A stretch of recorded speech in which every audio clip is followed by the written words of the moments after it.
كان نفسي اقول لكم الاكله دي اقتصاديه، بس للاسف الشديد الاسعار غاليه نار. ربنا يرحمنا برحمته. بس لو جينا حسبنا التكلفه اللي احنا عملنا بيها في البيت وان احنا نجيبه جاهز، طبعا في البيت هيكون اوفر بكتير. اول حاجه هنشتغل طبعا في البصل عشان نستفاد بالزيت اللي هنعمل بيه الكشري.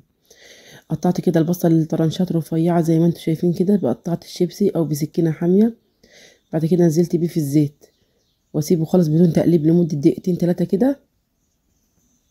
بس الاول لازم افككه من بعضه زي ما انتم شايفين كده. اول ما الحروف تاخد لون معايا هبتدي اقلب البصل كده عشان ادخل اللي في الحروف ده لجوه. طبعا عارفين ان الحروف بتلون الاول معايا او بالشكل الموضح قدام حضراتكم ده. طبعا البصل هنا بدون اي اضافات، يعني مش ضايفه له لا دقيق ولا نشا ولا اي حاجه. هو كده هيقرمش ويبقى جميل جدا. اول ما بيطلع من الزيت بتحس انه طري شويه، سيبيه كده في الهواء هينشف معاكي ويبقى جميل جدا. اول ما اكتسب اللون الاشقر اللي انتوا شايفينه ده هبتدي اقلب فيه كده عشان كله ياخد نفس اللون، نفس الدرجه بتاعه اللون. بعد كده هخرجه على مناديل عشان يمتص اي زيوت اضافيه فيه. عايزه اقول لك طلعيه اشقر وجميل كده عشان بعد ما تخرجيه من الزيت هياخد لون ازيد من اللي انت طلعتيه ده.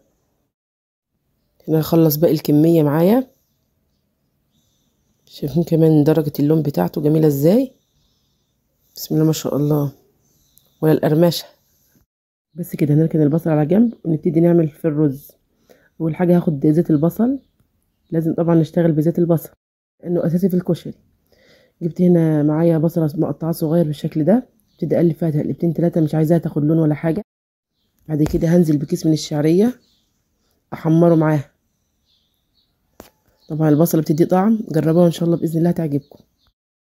بالشكل ده ابتدي اقلب كده لحد ما الشعريه تحمر معايا. بعد ما احمرت كده معايا هنزل بكوبايتين من الرز مغسول ومتصفي كويس، واقلبه كده تقلبتين 3 لحد ما الرز يسخن معايا زي ما انتم شايفين كده. بعد كده هنزل بالعدس. العدس عندي هنا انا منقعاه لمده ساعه في ميه سخنه.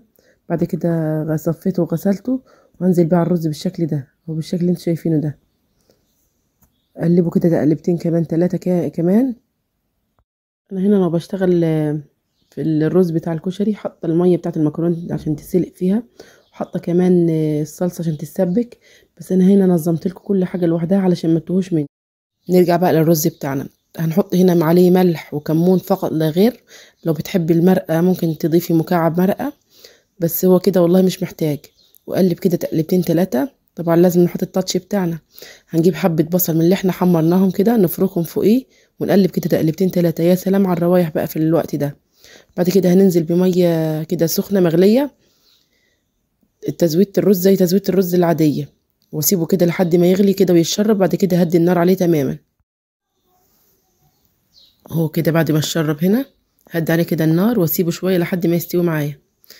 بيطلع مفلفل وجميل بالشكل اللي انتوا شايفينه. هنا بعد السوا شايفين مفلفل ازاي وجميل، بسم الله ما شاء الله. خلصنا بقى الرز كده، نيجي بقى للمكرونه.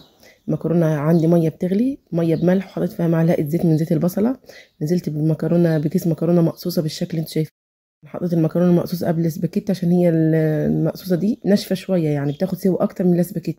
تبقى كده تقلب معايا قلبه. بعد كده هنزل بالاسباجيتي، اكسر المكرونه اسباجيتي على 3 كده بالشكل اللي انتوا شايفينه ده، وابتدي اوزعها زي ما موضح قدام حضراتكم كده بالفيديو عشان ما تمسكش معايا ما تقفش في بعضها. بس كده واسيبها تستوي. بعد هنا ما استوت معايا خدتها صفيتها وشطفتها بميه بارده. بعد كده هنزل عليها بزيت من البصله، افلفلها كده بحبه زيت من زيت البصله زي ما انتم شايفين كده. هنا كمان المكرونه خلصت معايا. ندخل بقى على الصلصه. الصلصه عندي هنا عندي طماطم كده غسلاها كويس جدا، بعمل فيها حرف الاكس كده من فوق، مش اكتر من كده. طبعا احنا هنا هنسويها على النار، حطيتها كده على النار بدون اي ميه بدون اي حاجه خالص. شايفين الميه طلعت منها كده. هسيبها لحد ما تتهري معايا. بعد كده هضربها في الخلاط واصفيها. لازم كمان صلصه الكشري تكون بدون اي بذور بدون اي قشور، تكون كده بيوريه وناعمه خالص. لازم انت بتعمل الاكل تذكري ربنا كتير او تصلي على النبي، اللهم صل وسلم وبارك على سيدنا محمد. بيطلع الاكل جميل جدا. شايفين انا بعد ما صفيتها ابتدي اسبكها بقى. جبت هنا حله حطيت فيها زيت من زيت البصل، هشوح فيها بصله كده احمرها. طبعا هتقولي صلصه الكشري ما فيهاش بصل وكده، اقول له جربوا مش هتندموا. بعد ما احمرت كده معايا جبت معلقه كبيره من الثوم المفروم، هحمرها كده معاها. بعد كده هنزل بصلصه الطماطم اللي احنا عملناها. انا جربت اعمل الصلصه بتوم بس، وجربت كمان اهو بصل وتوم. بصراحه عجبتني بصل وتوم اكتر. خلاص كده بعد ما احمر التوم معايا هنزل بالصلصه الطماطم اللي احنا عملناها مع بعض. شايفين لونها جميل ازاي؟ بس كده وابتدي احط لها البهارات بتاعتها. عندي ملح، عندي فلفل اسود، عندي بهارات مشكله او بهارات كشري، عندي كزبره ناشفه. كمان هحط معلقه صغيره من السكر، بس ما تصورتش معاكم. احط كمان معلقه صغيره من البابريكا. بس كده مش اكتر من كده ولا اقل. هسيب الطماطم تغلي معايا غلوه واحده وبتبقى جاهزه وجميله جدا. اهو زي ما شايفين لونها وقوامها جميل ازاي. نيجي بقى نعمل الدقة. عندي الدقة هنا نص فنجان صغير كده من عصير الليمون، نص فنجان صغير من الخل، ونص معلقة صغيرة كده من الثوم المفروم. معايا كمان ملح وكزبرة، معايا بابريكا، ومعايا شطة. كده اقلبهم كده كويس في بعض. بعد كده هنزل بفنجانين مليانين من المية. بعد كده احط عليها معلقتين 3 كده من الصلصة. بتبقى احلى دقة في الدنيا. زي ما انتم شايفين اللون والقوام جميل ازاي. شايفين الرز كمان هنا مفلفل. نبتدي نغرف بسم الله كده. احط الرز الاول بالشكل ده، وانزل فوقيه كده بالمكرونه بالشكل اللي انتوا شايفينه ده. مفيش احلى من كده يعني بصراحه. بعد كده هنزل بالبصل اللي حمرناه كده على الوش، وهبتدي اقدم الصلصه جنبها كده. مش هحط على الوش عشان اللي عايز يزود براحته. والدقه كمان جنبها. احنا ما عملناش شطه عشان احنا مش بنحب الشطه. لو بتحبيها ممكن تعمليها بزيت البصل.